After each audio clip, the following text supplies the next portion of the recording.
Billy Milligan foi o grande culpado pela forma como as pessoas veem TDI hoje e a gente vai conversar sobre isso. Olá, pessoas maravilhosas desse canal maravilhoso, aqui quem fala é a Yumi, eu sou a host e a caretaker do Sistema Orquestra. E se você é novo por aqui, esse canal fala sobre psicologia, mas com foco em transtorno dissociativo de identidade, especialmente na visão do paciente. A gente costuma trazer estudos, a gente costuma trazer a visão de outros sistemas, também a gente costuma trazer um pouquinho da nossa opinião, a gente traz mídias, a gente traz um monte de coisa sobre TDI e agora a gente está englobando o resto da psicologia aqui. Caso esse seja um conteúdo que você goste, eu te peço para dar like no vídeo, se inscrever no canal e seguir a gente nas nossas redes sociais. E o vídeo de hoje vai ser sobre a série Monsters Inside de Billy Milligan, que saiu na Netflix há alguns anos atrás, e eu tô trazendo agora, porque na época não deu, e semana que vem vai sair outra série e eu também vou trazer vídeos sobre ela. E isso aqui na minha frente é meu gato.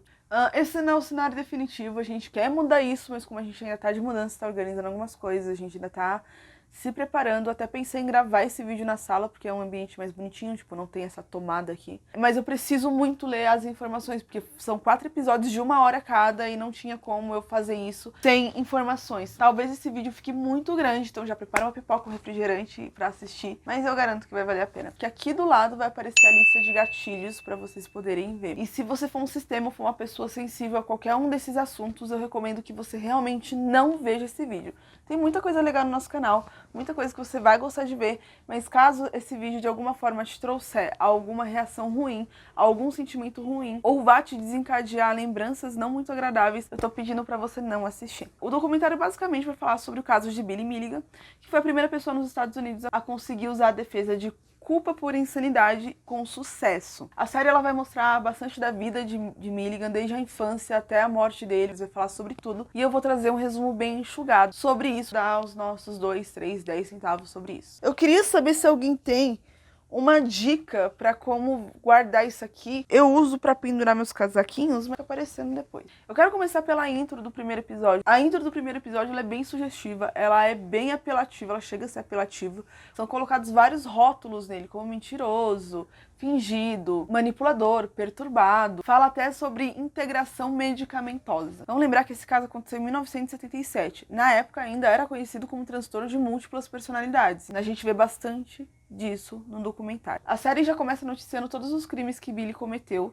Os estupros aconteceram no intervalo de 12 dias, foram 3 estupros, todos eles aconteceram no campus da Universidade de Ohio. Isso gerou uma certa comoção pública, tanto que o campus organizou alguns voluntários para acompanhar as moças em alguns lugares do campus, dependendo do horário, para que ninguém precisasse correr o risco de andar sozinho. Como o Billy já tinha sido preso em outras ocasiões, foi muito mais fácil de achar ele, porque além da identificação dele ser feita de forma mais fácil, ele também deixou digitais no carro de uma das vítimas. O investigador também relata que achou artes muito boas na casa de Milligan, mas ele não sabe dizer se ele fez ou se ele roubou. Billy não reagiu à prisão, ele não se defendeu, ele não tentou falar que não foi ele simplesmente foi. O irmão de Billy disse que ele não acreditou muito na notícia quando ele viu. Não era um crime muito comum naquela época de acontecer, naquela região, e além disso não encaixava com o que elas conheciam do próprio Billy Milligan. Mas é muito bom a gente lembrar, um estuprador não tem cara. Pode ser alguém que você conhece, pode ser o pai da sua amiga, pode ser o seu próprio pai,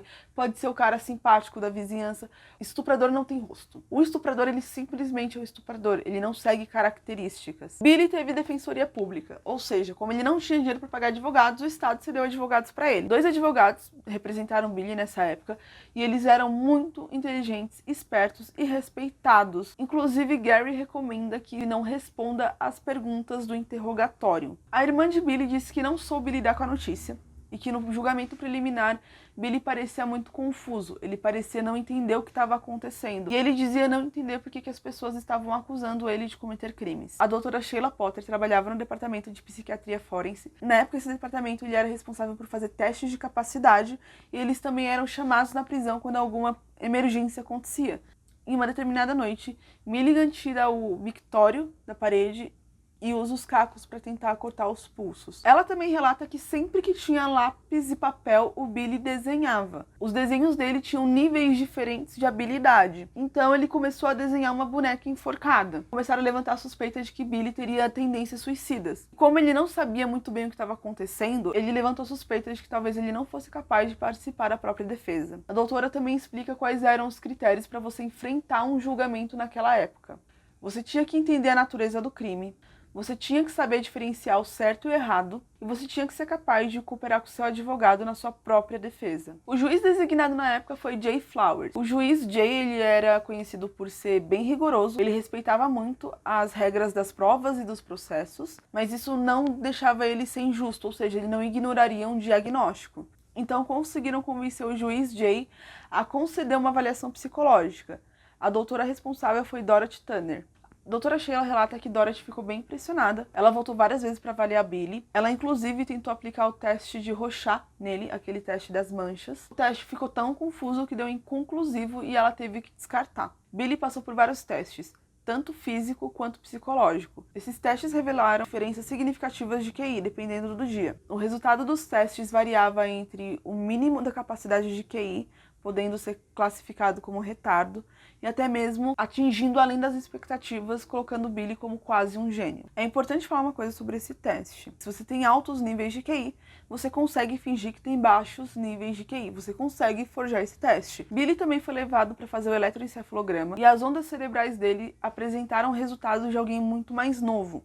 O que das duas, as pessoas começaram a acreditar que a máquina estaria com defeito ou o cérebro de Billy fazia coisas diferentes em momentos diferentes. Existe uma gravação nesse documentário falando também sobre Billy não gostar muito de ser chamado pelo nome, mas ele não falava nada, mas ele afirmava também que não era o Billy. A doutora Sheila, ela diz que as trocas elas eram muito evidentes e muito óbvias, elas eram muito drásticas. Quando ele trocava, ele costumava revirar os olhos e depois disso ele mostrava indícios de nistagmo. Para quem não sabe o que é nistagmo, nistagmo é o movimento rápido que os olhos fazem, e principalmente quando a gente tá no sono REM. Se vocês quiserem, a gente traz um vídeo sobre sono REM depois. E a partir disso parecia alguém diferente. Kate Preston, a irmã de Billy Milligan, diz que ela não ficou surpresa, porque a vida toda dela ela acreditava que existiam dois Billys, o Billy bom e o Billy mau. Estereótipo vem, né? Ela relata um evento onde as crianças estariam no salão inferior brincando, se divertindo, os adultos estavam na parte superior desse salão.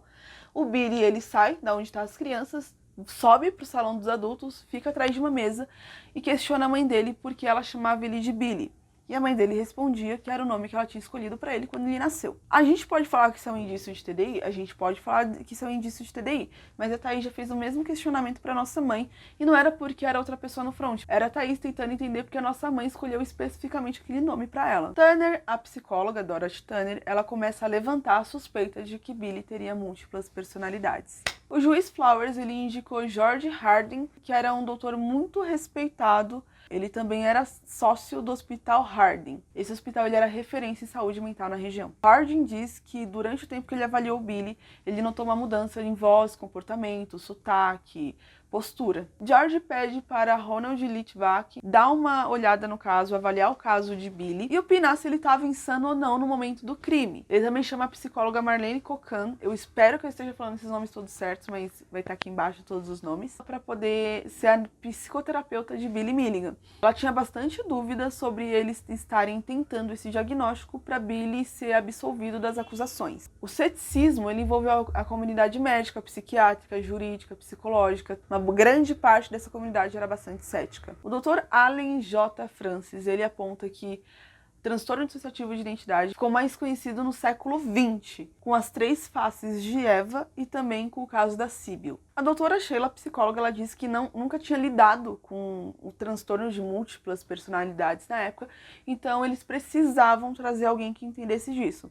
Então eles trazem a doutora Cornélia Wilbur, que foi responsável pelo caso da Sibyl. Ela integrou as 16 personalidades da Sibyl, então como uma especialista no assunto, eles confiaram para ela o caso do Billy também. No dia 12 de março de 1978, foram reunidos os dois advogados, o promotor e a doutora Wilbur, para o que foi chamado de a grande reunião de domingo. É relatado também que em questão de segundos o Billy mudava seu sotaque, sua postura, seu comportamento, sua voz, e o promotor, que não estava convencido até aquele momento, ele se torna crédulo do diagnóstico do Billy. A doutora Wilbur, então, ela relata que Billy Milligan não poderia cooperar com os próprios advogados. Harding teria que decidir se Billy sabia a diferença entre o certo e o errado, e o tribunal iria decidir se ele estava são ou não na hora do crime. Na época, não era comum que as pessoas fossem mandadas para o hospital de Harding para poder testar a capacidade, para poder definir a capacidade delas. Geralmente elas eram enviadas para um hospício Lima, que era um hospício penitenciário.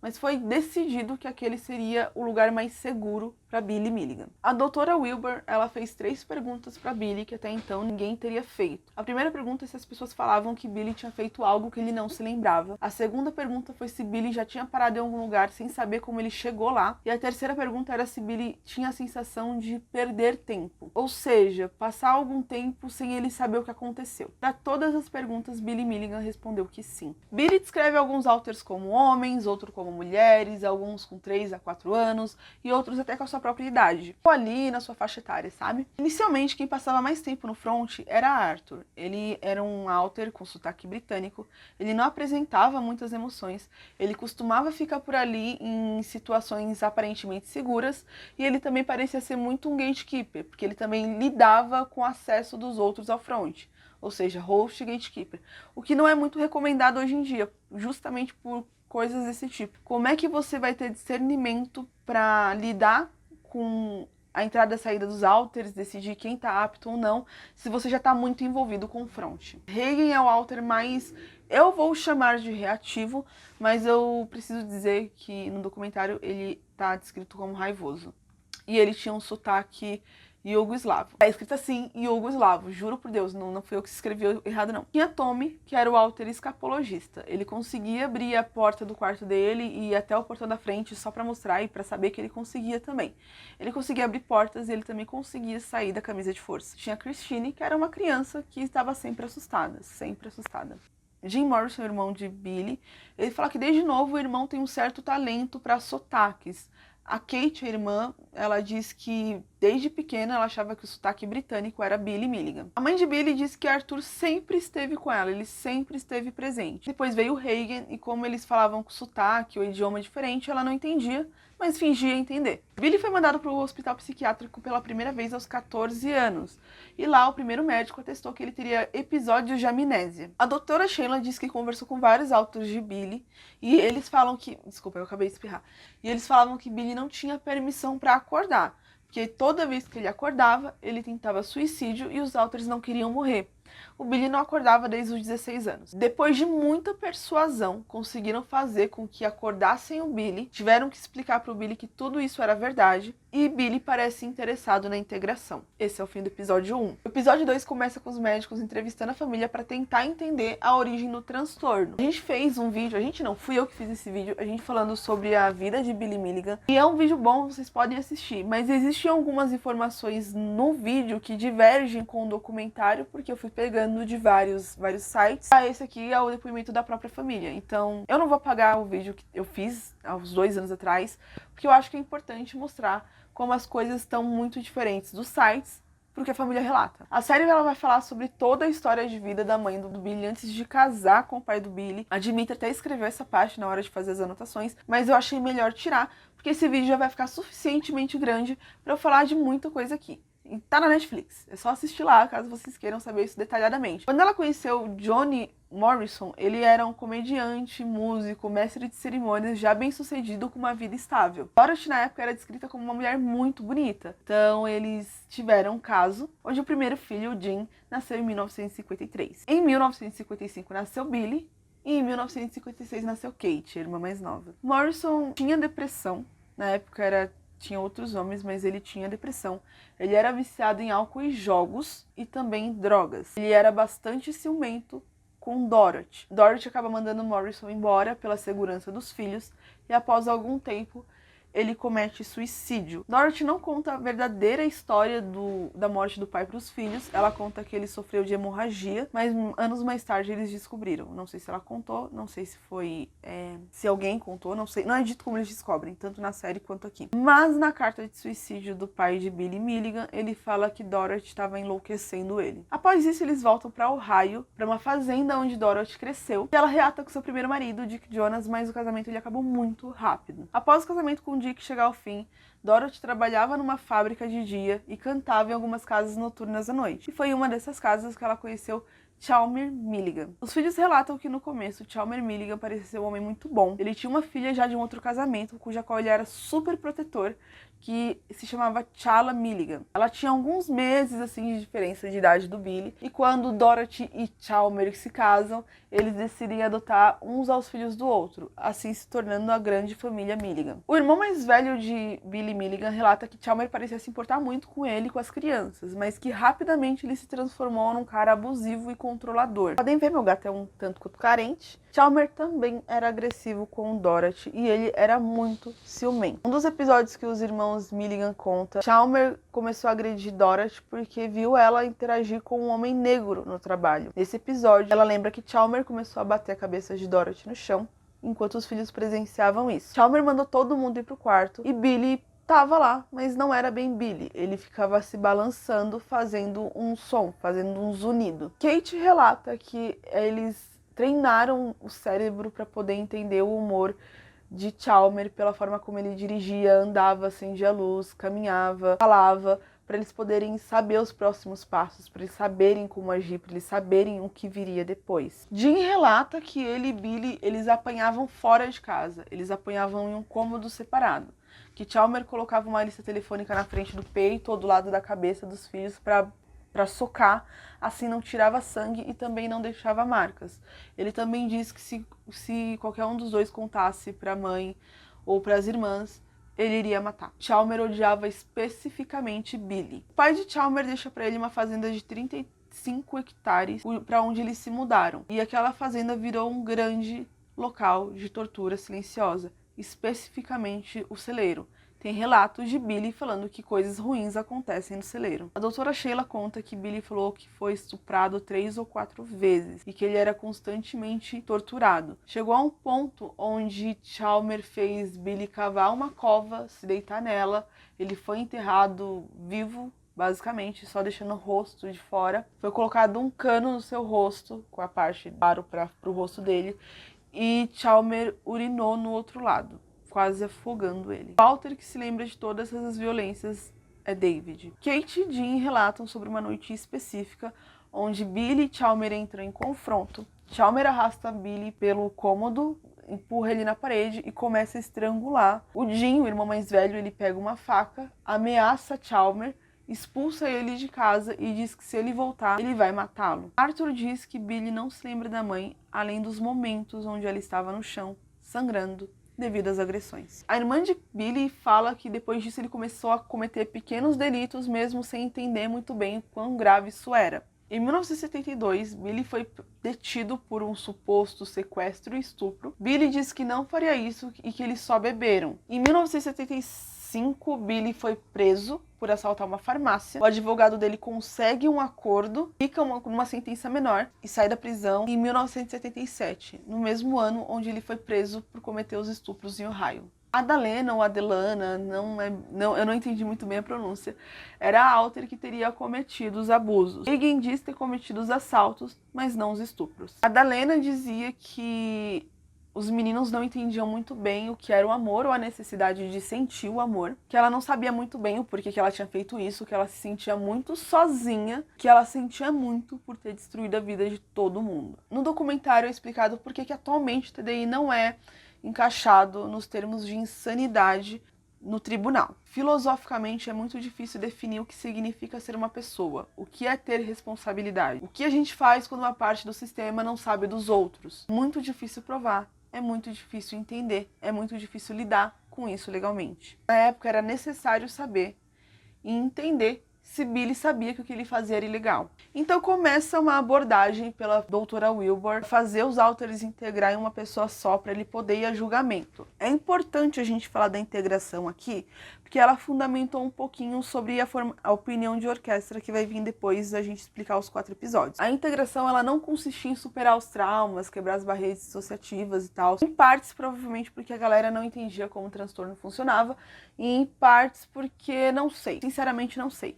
Ela era feita como? A doutora Wilbur, literalmente, ordenava que os alters integrassem. Ela literalmente falava, eu quero que o Regan e o Billy se fundam agora. Fundam! Ou então ela virava e falava assim, eu quero que você se funda com Allen, se tornando Tommy Allen. Façam isso agora. Agora, faz isso agora. Tanto que os alters pareciam não entender como é que isso funcionava, por mais que eles estivessem tentando, parecia não fazer sentido para eles. O professor de psiquiatria, o Dr. Allen Francis, ele disse que o transtorno trouxe uma comoção muito grande para os profissionais e para o paciente, que na época ele se tornou muito popular, principalmente por causa de Síbil. Ele disse que a doutora Wilbur, junto com os advogados, criaram uma narrativa que justificasse os estupros, que justificasse o que aconteceu, uma vez que a doutora Wilbur falava que os alters todos tinham que integrar para que Billy fosse julgado como uma pessoa só. Ele acredita também que talvez a Wilbur e o Billy tivessem criado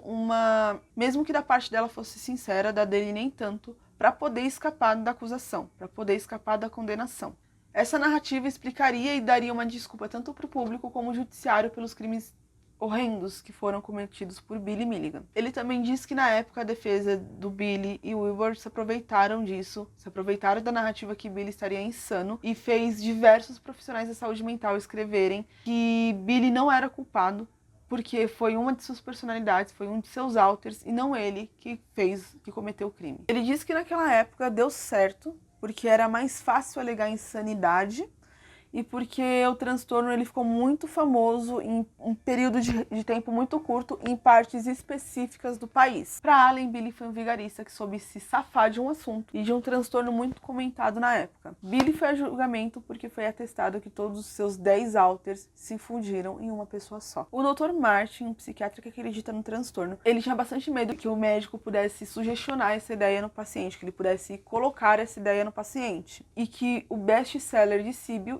escrito pela doutora Wilbur, tinha tido um grande impacto nisso. É dito que o caso foi julgado por um juiz e não por um júri. Ele não foi contestado pela promotoria e todas as pessoas acreditaram nos profissionais de saúde e eles estavam tão envolvidos no TDI que talvez eles não tivessem observado direito os vieses. A doutora Sheila diz que sempre acreditou na veracidade do transtorno de Billy. E assim a gente chega no fim do episódio 2. E se você tá gostando desse vídeo, eu peço pra você dar like nele, se inscrever aqui no canal, as nossas redes sociais vão estar aqui embaixo. Eu sei que eu pareço estar muito séria, mas é porque eu quero trazer esse peso sério pro vídeo, eu quero trazer a seriedade do assunto, porque querendo ou não, Billy foi o grande responsável pela forma como as pessoas veem TDI. Eu vou falar dos 2 últimos episódios e depois eu vou trazer a conclusão de orquestra. Aí você me diz aqui embaixo o que você achou também, o que você tá achando até agora. Billy foi inocentado por insanidade. Entretanto, ele foi mandado para o Centro de Saúde Mental em Athens, em Ohio. Era uma instituição com pouca segurança e ela tinha uma certa facilidade em sair. O Dr. David Call, psiquiatra responsável pelo caso do Billy, ele não era certificado, ou seja, ele não tinha nenhum diploma de medicina, psiquiatria ou psicologia. Ele meio que aprendeu ali o ofício no hospital e ele foi ganhando respeito pelo interesse e pela habilidade dele de lidar com os pacientes. Ainda assim, ele tinha que ser supervisionado por um psiquiatra formado. Era usado de hipnose para mudar os alters. A gente ainda precisa fazer um vídeo com o Alexandro sobre hipnose. Eu até pensei em chamar ele pra falar sobre isso, mas aí isso implica que ele ia ter que assistir a série, teria que ver minhas anotações, e aí ou ele teria que falar, ou ele teria que fazer anotações pra eu falar. E isso ia demorar mais um vídeo. Voltando. O trabalho dele era trazer o Billy de volta pra realidade dele e reintegrar ele. E a intenção sempre seguiu sendo a integração. Por que eu tô falando que a intenção seguiu sendo a integração? Já que ele já tinha integrado para ter sido julgado. Quando Billy foi para Athens, um novo grupo de alters apareceu. Eles se denominavam como os indesejáveis. Eram 14 alters que até então o Arthur não deixava aparecer, não deixava afrontar. Então, antes o que a mídia conhecia como 10 alters viraram 24. Por isso as 24 personalidades de Billy Milligan. Por isso, 24 personalidades de Fragmentado. George Eberts, técnico em saúde mental do hospital, ele acreditava que para Cal era divertido lidar com Alters. Ele trabalhava bem com os Alters, ele gostava de trabalhar com os Alters, porque ele gostava do reconhecimento. Muita gente tentou se aproveitar do caso do Billy, muita gente mesmo. Billy pede para Daniel Kay escrever um livro sobre ele. Ele já era um autor conhecido, que já tinha escrito alguns livros, e ele solicita isso. A família aceita porque ela acha que metade do dinheiro, o dinheiro dos lucros, vai para Billy. Kay estava sempre por perto. Cal avisava para ele os horários das sessões e ele aparecia para acompanhar Billy. Billy também tinha que estar disponível para diversas entrevistas com Kay. Kay ou é Kay? Ou é Kayes? Não sei. Deixa eu ver. Tá, é Kayes. Foi mal, gente, é Kayes. Ele também esperava ver as gravações que Billy tinha feito anteriormente, antes de entrar em Athens, lá em Harding ou na prisão. E ele passou bastante tempo tanto com a família de Billy quanto com Billy. Era em média 20 horas semanais, para entender toda a história dele e assim poder ter o livro. Case dizia acreditar em Billy porque o Billy foi o único paciente com TDI a ficar 7 meses em Harding sob observação por causa do TDI e por Cal usar amital sódico nas entrevistas. Alan disse que o amital ele era muito usado antigamente como um indutor para hipnose. A pessoa acaba se tornando mais sugestionável e se torna mais fácil implantar ideias na cabeça delas, se torna mais fácil elas aceitarem as suas ideias. Ele também aponta que, por causa de Billy, o número de diagnósticos em TDI subiu e também o número de Alters por sistema subiu. Quando saiu as 3 faces de Eva era 3 e agora com Billy podiam chegar a 24. Mas é complicado isso, por quê? Porque antigamente as pessoas não tinham a falta de vergonha na cara que a gente tem hoje em dia. Então elas iam pelo seguro, porque, por exemplo, se a pessoa tinha 10 pessoas no sistema, mas o caso mais relatado era 6, provavelmente eles iam só tentar mostrar 6, para não sofrer desvalidação dos próprios profissionais. É compreensível. Hoje em dia tá uma loucura, porque já saiu a mulher com 2.500, que eu tô querendo trazer o caso pra cá. A Kate disse que ela sabia que partes do livro eram ficcionais, mas que Case queria sempre acreditar no Billy, o que ela não gostava muito, porque se tratava de alguém com um transtorno mental. Ele poderia ser manipulado ou manipular o autor, então ela tinha bastante medo do que as pessoas iriam pensar. Bob Ruth foi um jornalista que se envolveu após 2 legisladores falarem coisas negativas sobre o caso do Billy. Entre essas coisas foi um relatório das autoridades policiais dizendo que Cal teria conflito de interesse, que Cal teria recebido $3.000 pela consultoria do livro e que ele teria pedido uma condicional para Ohio, para Billy poder ir para Nova York fazer algumas entrevistas e um filme em Hollywood. Que existiu muitas controvérsias sobre Case escrever o livro de Billy, porque as pessoas começaram a achar que ele iria enriquecer em cima desse livro, ou seja, que ele ia acabar enriquecendo tendo cometido assédio e estupro. E honestamente a população não gostava disso, eu também não iria gostar. E os políticos usaram disso para provar leis, eles usaram disso para fazer publicidade. Inclusive Mike e Claire, que foram os legistas que falaram sobre as preocupações dele para Bob, eles foram coautores da lei de Milligan. Essa lei dizia que o lucro de livros, artes, filmes ou qualquer material em cima do caso e de Billy teria que ir para o Estado. A equipe acompanhava Billy semanalmente, então em algum momento eles decidiram que Billy poderia dar algumas saídas. Billy vendeu vários quadros por milhares de dólares. Ele inclusive chegou a fazer uma exposição no Banco Nacional de Athens. Uma parte da equipe acreditava no diagnóstico e a outra metade já não acreditava tanto assim. Ele não se importava muito com as outras pessoas, para ele a única coisa que importava era suas necessidades e sua vontade, e contradizer Billy deixava ele bastante irritado. Falar não para o Billy deixava ele bastante irritado. Também é dito que Billy tinha mais privilégios que qualquer outro paciente. Além de ele ter saídas liberadas, ele também ganhava dinheiro quando saía. Com esse dinheiro ele comprou um carro e esse carro ficava estacionado no estacionamento da instituição onde ele ficava internado. E ele usava esse carro nas licenças de saída dele. George diz que nunca viu outro alter do Billy além das consultas com o Dr. Cal. Não existiam situações de estresse nem nada, mas era muito estranho para ele ser sempre o mesmo Billy. E realmente, gente, você tá internado já deve ser uma situação de estresse bastante para você ficar meio instável. Ele também aponta que provavelmente Cal o incentivou ou criou mais alters. Ele também relata que ele não era cético no começo, mas alguns acontecimentos foram deixando ele cada vez menos crédulo do transtorno de Billy Milligan. Um deles foi que um médico psiquiatra foi fazer algumas consultas com Billy. Esse médico foi para a linha de frente na Alemanha, na Segunda Guerra Mundial, e ele aprendeu várias línguas no leste europeu. E uma delas foi servo-croata. Quando ele tentou falar com Hagen em servo-croata, que seria a língua materna dele, automaticamente ele mudou de alter. E isso aconteceu todas as vezes que foi tentado falar sérvio-croata com Reagan. Ele sempre mudava de alter, ele nunca conseguiu ter essa conversa. Quando o Billy estava preso no hospital penitenciário, ele também deu uma entrevista falando que o Arthur sabia árabe. Mas depois foi revelado quem escreveu as cartas que Billy mandou para Case, na verdade, foi um colega dele, que era egípcio. Esse parceiro dele estava preso lá para tratar a esquizofrenia. Ele fala que o Billy pediu para ajudar a aprender uma língua árabe egípcia. E também foi perguntado se ele podia traduzir uma carta do inglês para o árabe egípcio, meio que desmascarando toda essa história do Billy saber árabe. No caso, o Arthur. A saída de Billy trouxe diversos problemas para ele. Ele teve problemas por oferecer álcool e drogas para outros pacientes da instituição e também por ir para uma parte isolada do hospital para ter relações sexuais, coisa que ele não podia fazer. 2 mulheres foram estupradas na instituição e o segurança chegou a ver Billy Milligan com uma delas, o que era bastante semelhante com o crime que levou Billy a quase ser preso. Eram pacientes de uma clínica psiquiátrica que talvez não tivessem muita ou nenhuma capacidade de consentir. Mike e Claire tentavam transferir Billy para uma instituição mais segura, onde ele fosse melhor supervisionado e que ele não tivesse tanta liberdade, porque isso incomodava bastante, não só eles, como ao público. Então a lei foi mudada. Se a pessoa quisesse pedir liberdade ou licença, a instituição teria que ir ao tribunal para poder conseguir essa licença para ela. Susan disse que quando ela foi encontrar Billy pela primeira vez, ele estava saindo da enfermaria e o enfermeiro não deixou ele falar com ela, pedindo para ela voltar no dia seguinte. Quando ela voltou, Billy já não estava mais lá. A irmã de Billy disse que ele foi transferido durante a noite, que ninguém foi avisado e que provavelmente, bem provavelmente,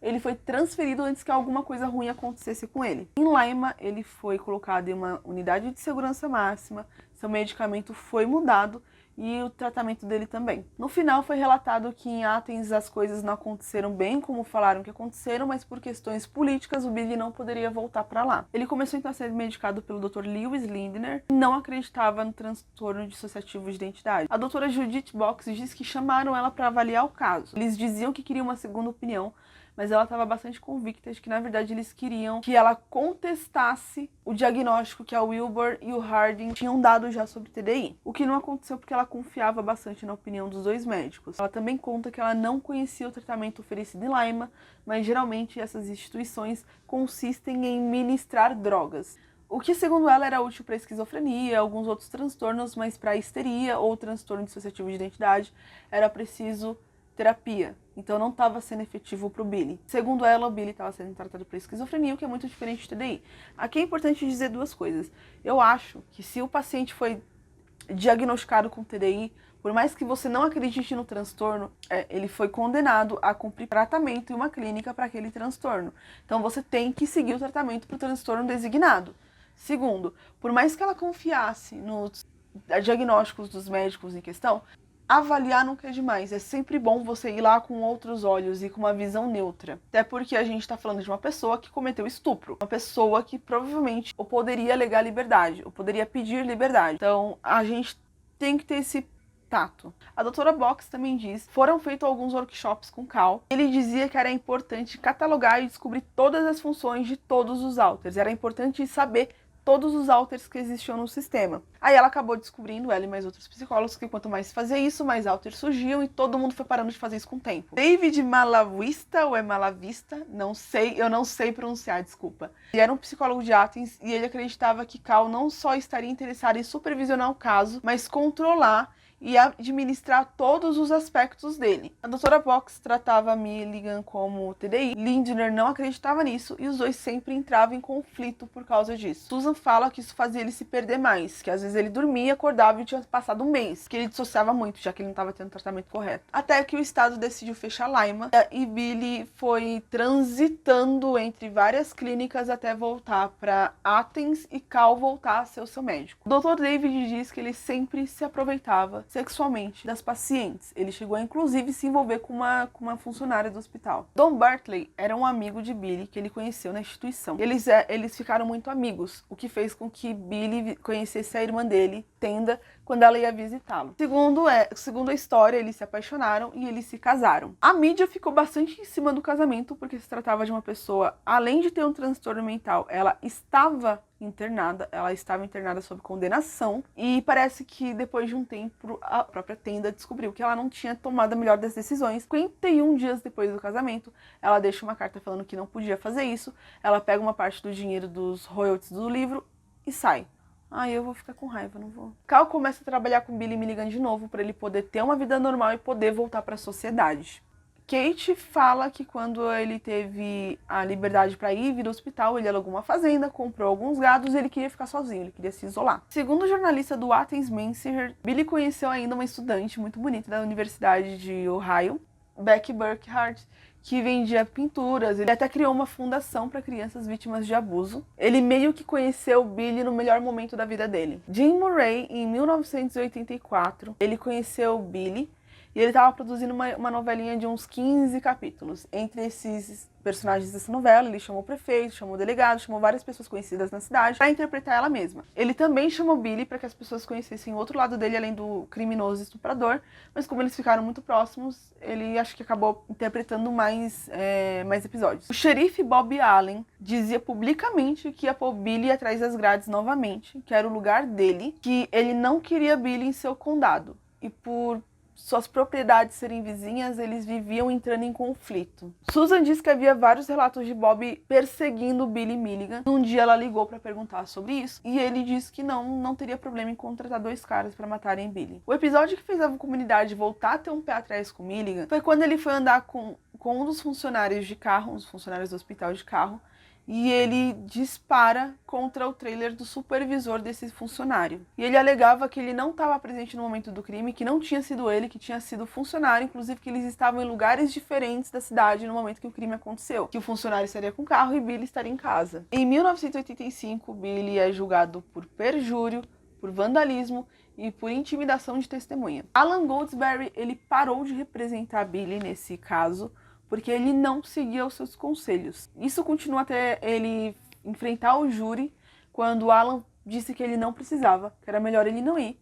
Billy foi, dizendo que seria o seu próprio advogado. Cara, ele não tem limites, né? Richard Vader diz que o xerife Allen apresentou provas de que o Billy teria ameaçado matar sua família toda. Ele teria gravado uma fita com a conversa. Em depoimento, Billy disse que não tinha por que fazer isso, que ele não tinha feito isso. Allen tinha gravado uma conversa e isso era ilegal, então o juiz meio que não tinha escolha além de dispensar a acusação. Então ele voltou para Columbus. Ele foi para Timothy Moritz Center. Foi um dos hospitais que ele ficou internado enquanto ele estava passando por várias clínicas quando Lima foi fechado. Em Timothy, quem era o responsável era o Dr. Lewis Lindner, que já tinha sido médico de Billy em Lima. Jim Murray diz que Billy não estava bem lá, que ele trocava muito mais de Alter justamente pelas medicações, pelo médico, ele não estava bem. Segundo Billy, no feriado da independência de 1986, Lindner disse que a equipe médica não estaria lá para proteger ele, que ele estaria à frente do hospital. Billy estava assustado, pois desde o hospital de Lima, Lindner queria fazer tratamento de choque nele. Então Billy foge. Esse é o fim do episódio 3. No começo do 4º episódio, Kate relata que Lindner tinha mudado a medicação de Billy. E para Billy, a mudança no tratamento era uma desculpa para manter ele preso. Segundo Robert Booker, a fuga de Billy foi reportada para a polícia rodoviária e para a tropa local. Ele se envolveu no caso no dia seguinte da fuga. Ele também relata que a fuga foi planejada. Tanto os advogados quanto o amigo do Billy, Jim Murray, planejaram essa fuga. Murray disse que era para Billy ficar fora do hospital só o fim de semana, que era para ele voltar segunda e terça-feira no máximo, que havia sugerido ele de gravar um vídeo explicando por que ele tinha saído, que ele não estava com reféns e que ele voltava no começo da semana. Jim entregou esse vídeo para a imprensa. Eu sei que é para ser um vídeo sério, mas olha isso aqui, olha isso aqui. Eu sei que ele é muito pequenininho, ele parece um filhotinho, né? Mas você peidou. Você peidou muito. Pode ir embora.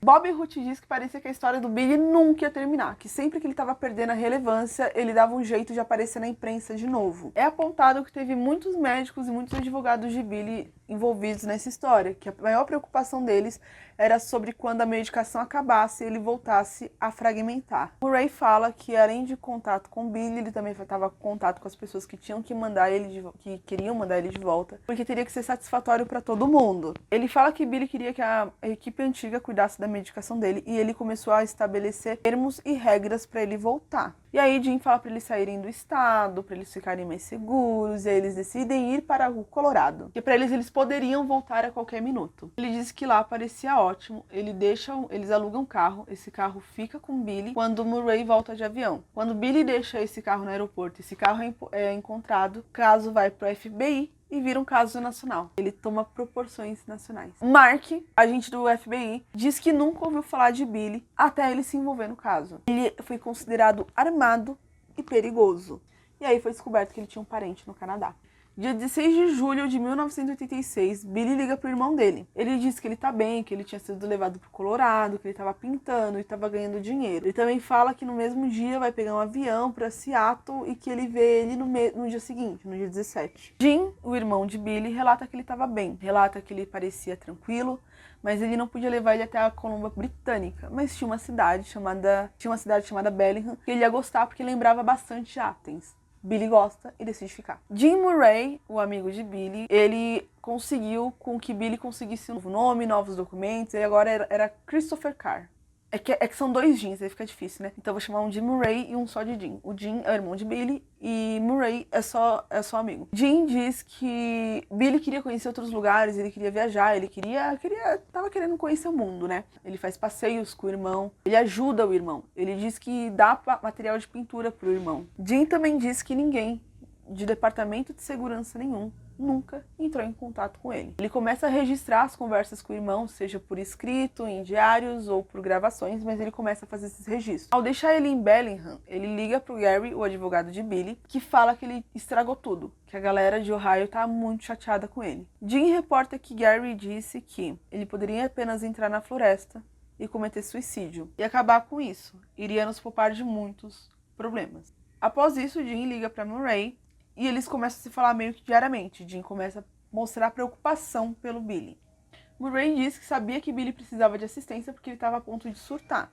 Ele pergunta para Jim se ele está perdendo tempo e Jim responde que um pouco. Jim diz que um dia ele descobre que uma pessoa do condomínio de Billy Milligan sumiu. Ela desapareceu. Milligan estava com bastante medo de descobrir quem era porque a polícia tinha aparecido e ela estava fazendo perguntas. De repente, Jim descobre que o Milligan estava dividindo a casa com outras pessoas, que ele estava trabalhando numa hidromassagem que ele e mais 2 amigos tinham fundado. Murray diz que fez uma teleconferência com Cal e Jim para os 3 conversarem. Cal diz que estava bem preocupado com Billy também, que era melhor ele se entregar e aceitar o tratamento oferecido por Allison. Ele era um psiquiatra famoso que tratava do TDI. E que Billy insistia muito para o tratamento ser feito do jeito dele e não do jeito dos profissionais. Era melhor ele se entregar sem condições, ou sem termos, ou sem regras, que era só para ele aceitar. E caso Billy não quisesse isso, era melhor deixar ele de lado. Então Jim diz que Billy pede para Murray para enviar maconha para ele, pro endereço citado, que era o endereço do Ellison, mas aí ele descobre que era uma penitenciária, era uma prisão. Agora, se ele estava preso, se ele tratava de pacientes prisionais lá, não é dito na série, mas eu acho que é a segunda opção. Então Billy liga para Jim bem chateado, falando que ele armou para ele, porque o médico estava na prisão. Billy conta que ele estava na Flórida, que ele estava na casa da tia Jo, a irmã da mãe dele, e Jim conta que ele estava numa sala de reunião de um hotel, onde estava acontecendo uma convenção de segurança pública. Jim pergunta se Billy conversou com Randall, o defensor público, e Billy diz que iria para uma lanchonete ter vantagens sobre eles. Eu não entendo o cara. O cara vive de uma forma muito estranha. Então, Jim, o irmão de Billy, liga pro FBI, diz que havia um fugitivo com problemas psiquiátricos, explica toda a história e fala que ele tá em Miami. E a tia que tava colaborando disse que ele tinha saído, que ele foi lá no centro da cidade, mas que ele já voltava para casa. Billy liga falando que tá no hotel, que já ele estaria voltando. Quando os policiais chegam ao hotel, ele tá conversando com Randall Dana. Jim tinha medo do seu irmão estar armado, porque ele disse que não seria pego vivo. Mas foi pego vivo. 9 anos após a primeira prisão, Billy Milligan estava de novo nos noticiários. Kate diz que quando ele voltou aos cuidados de Lindner, ele desiste da vida e entra em greve de fome. Essa greve de fome durou 34 dias. Então o hospital chama a doutora Potter. A doutora Sheila diz que os advogados solicitaram uma soltura. Teve toda uma audiência para ele sair da internação e continuar com o tratamento ambulatorial. Billy é levado para uma semana de testes e avaliações psicológicas com o Dr. James Shu, que acreditava que ele não era perigoso.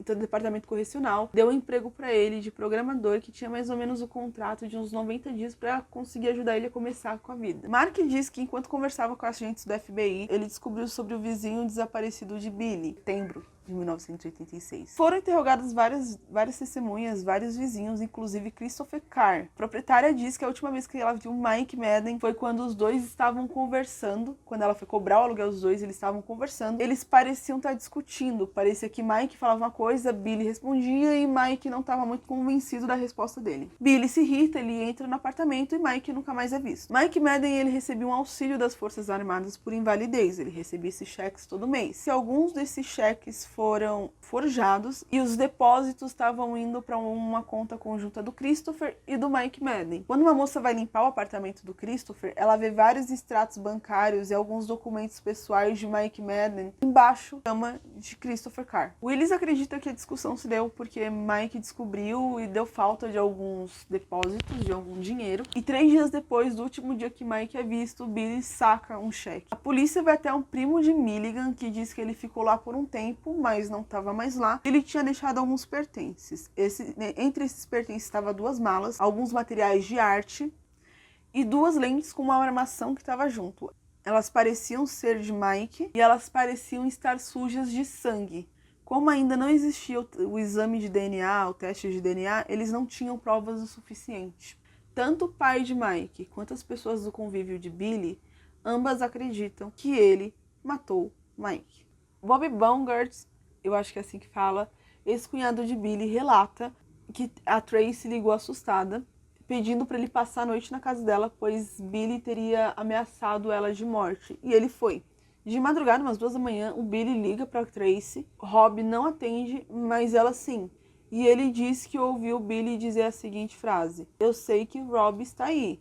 Eu posso ir aí matar vocês dois e não vão fazer nada, pois eu tenho um transtorno mental." E o mais marcante que ele disse a Tracy foi: "Aqueles policiais são tão burros e incompetentes que eles nem perceberam que quando eu fui preso na Flórida, eu estava com os óculos de Mike Madden e que havia sangue neles." Também disse para a namorada que havia matado um homem negro em Logan, Ohio. A irmã do Billy, ela relata que no final de semana, Dal Cox foi dado como desaparecido. A mãe dele foi perguntar sobre ele na casa dela. Seu carro tinha sido encontrado em Logan. Quando Kate pergunta para Billy se eles conheciam, eles falaram que tinham saído para fumar maconha, mas ele não sabia de nada. Rob diz não se lembrar se foi antes ou depois disso que Billy apareceu com uma moto.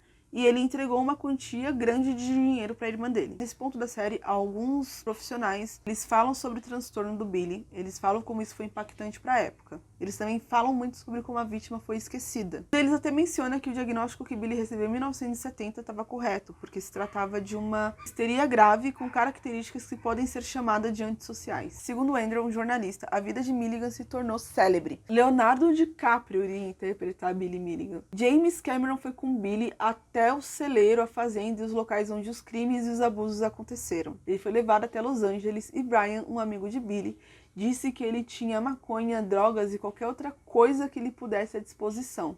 Andrew disse que quando Cameron foi atrás da história de vida do Billy, ele descobriu que ele tinha ele tinha oferecido os direitos à história dele para várias pessoas. Sandy Arcada foi uma das pessoas que processou Cameron para ter um aumento na porcentagem e como isso foi recusado, todo o filme foi cancelado. Então, Ohio na época começou a cobrar cada dia que Billy passou em um hospício, prisão e instituição. A firma de Alan Goldsberry, o primeiro advogado de 1978, processou Billy em 100 mil dólares.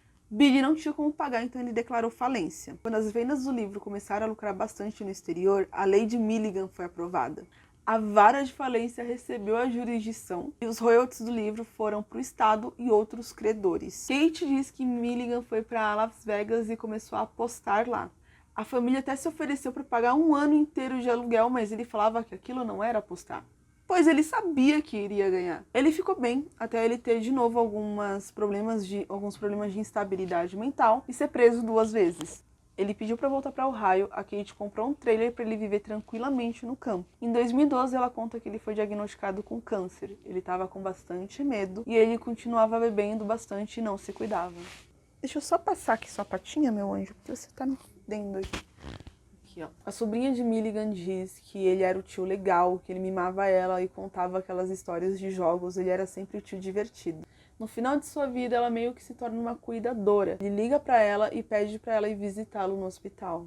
Ele pergunta pra ela se ela acredita que Deus perdoaria as coisas que ele fez. Ela diz que sim, que acredita que Deus pode perdoar ele por qualquer coisa que ele tenha feito. E ele rebate dizendo, mas eu matei pessoas, será que Deus pode perdoar isso também? No dia 12 de dezembro de 2014, Billy Milligan morre de câncer, Columbus, Ohio.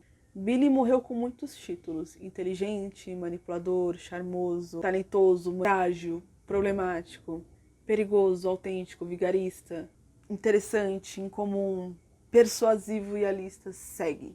A gente nunca vai saber se a história do Billy é real ou não. A única pessoa que poderia responder isso, ela não tá mais entre nós para poder se defender ou falar a verdade, ou ela não tá mais aqui. Mas existe uma argumentação de orquestra e a gente vai dela agora, porque esse vídeo já tá muito grande e eu tô com 2 horas e 11 de boa sorte pra quem foi editar. Vamos falar primeiro sobre as problemáticas. Eu sei que na época o transtorno era dito como um transtorno de múltiplas personalidades, mas atualmente esse documentário foi gravado em 2021, então dava muito bem pra colocar o nome transtorno dissociativo de identidade. Não foi colocado, provavelmente por má vontade, porque dava sim pra encaixar. Existia muita desinformação na época, principalmente no que se dizia integração, principalmente no que se dizia tratamento, principalmente no que se dizia alters. Também é dito que TDI é desenvolvido por abuso extremo beirando a tortura. Isso coloca a gente no nível de patamar, quando na verdade trauma é uma coisa muito subjetiva que cada criança vai interpretar de um jeito. Desde que o que Billy passou e desde a perda de um parente ou algo que pessoas considerariam mais leve, mas para criança é demais para lidar. Meus 2 centavos sobre isso como Yumi, e eu acho que a orquestra toda vai concordar comigo, porque agora se eles não concordam, eles têm um problema, porque eu tô fazendo um vídeo que tô falando por eles. O caso do Billy Milligan foi muito mal administrado. E eu digo isso desde a mídia até a equipe médica. Eles colocaram uma pessoa que não tinha a capacidade de cuidar do Billy. Eu tô falando do Cal. Eles colocaram uma pessoa não diplomada. Poderia ter causado, sim, mais alters nele. Eu acho que Billy, pelos relatos da família, era um sistema. Mas eu acho que com a atenção da mídia, como ele viu que isso gerava benefícios para ele, como ele viu que isso trazia uma certa impunidade ou a sensação de impunidade, ele abusou disso até o final da sua vida. Ora, o despreparo. Gente, a gente tá falando de um cara que abusou de pelo menos 4 mulheres. Eu acredito, sinceramente, na narrativa onde a doutora Wilbur e os advogados forçaram um pouco demais essa história do TDI para ele ser absolvido das acusações. Principalmente pela forma que ela fazia as integrações. É bem capaz do Billy, se ele era um sistema, nunca ter integrado. Só ter metido um famigerado louco, só ter metido o famigerado miguezão, ser liberto para ser julgado e absolvido por insanidade. Em partes ele possivelmente era um sistema, mas isso não muda que ele fingiu muita coisa. Não muda que ele fez coisas por publicidade, por impunidade e por vários outros motivos. Então, sim, eu acredito que o Billy era um sistema, mas eu também acredito que ele foi um cara que soube se aproveitar muito bem disso. Ele foi desonesto em vários pontos. É extremamente injusto que 50 anos depois a gente ainda tenha que lidar com os danos que Billy Milligan trouxe para a comunidade múltipla. Que esse seja o caso que representa a TDI. Que esse seja o caso onde as pessoas se baseiam para julgar as pessoas com transtorno. A gente fala de transtorno dissociativo de identidade, é quase impossível não lembrar dele. E é injusto, é desonesto, porque ele foi sim alguém que soube se aproveitar de todo um transtorno que na época era muito hypado. Se vocês gostaram do vídeo, eu tô pedindo pra vocês darem like no vídeo, se inscrever no canal. Eu tô voltando. E a gente tá nas nossas redes sociais, a gente sempre tá fazendo conteúdo pro TikTok, pro Twitter, pro Instagram. Então é isso, beijo e até o próximo vídeo. Dá tchau, Stevie! Tchau!